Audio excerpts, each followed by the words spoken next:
Caitlin Clark sarcastically applauds officials in Fever's controversial loss to Dream. Despite Caitlin Clark not leading her team, the Indiana Fever managed to reach the playoffs for the second straight season. They did that on sheer will, as their star point guard was among 5 players with season-ending injuries. First, it was her back-to-back soft tissue injuries that stopped Clark from flourishing in her second season in the WNBA. Then both her backup point guards ended their season in the same game. Soon, Sophie Cunningham joined the medical room after tearing the ACL in her right knee. Despite these setbacks, the star point guard was working to return to play this season. That is, until a few games remained in the regular season, and it became apparent that the Iowa native had not recovered enough.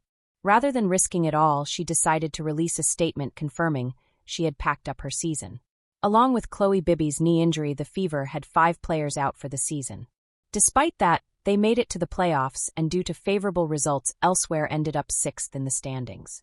To start their playoff journey, the Fever traveled to Atlanta, where they would take on the third-placed Dream.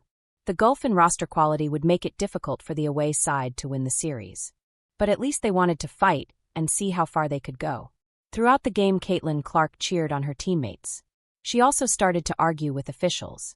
At one point, the 23-year-old started to give up and sarcastically smiled at the officials after some controversial calls went against her teammates. Caitlin Clark's head coach flames officials.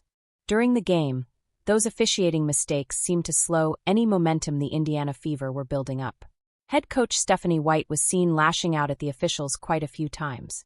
On one occasion, she was arguing with the officials when they called a foul on Lexi Hull after she unknowingly bumped into a Dream player. At this moment, Caitlin Clark stepped in and was pulling White back to the bench as officials could assess her a technical foul for encroaching onto the court. After the game, reporters asked the 48-year-old coach what led to the Fever struggling late in both halves.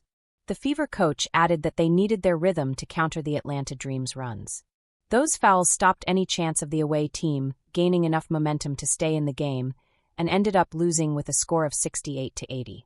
Caitlin Clark's Fever will need home fans' help to even series. When Caitlin Clark led the Indiana Fever to the playoffs for the first time in 8 years, they ended up facing a strong Connecticut Sun team in the first round. Another problem was that the first 2 games of the 3-game series were in Connecticut, giving the Fever a disadvantage when it comes to playing in front of their home crowd. The league has rectified that for this season, changing the format to allow both competing teams to get a taste of playing at home. That is what the Fever should hope will help them even the series.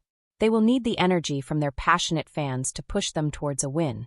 Only then can they use the momentum to fight for a place in the second round. Clark will be courtside ready to cheer her teammates, as well as argue with officials whose calls she does not agree with. Game 2 tips off on September 16th at Gainbridge Fieldhouse.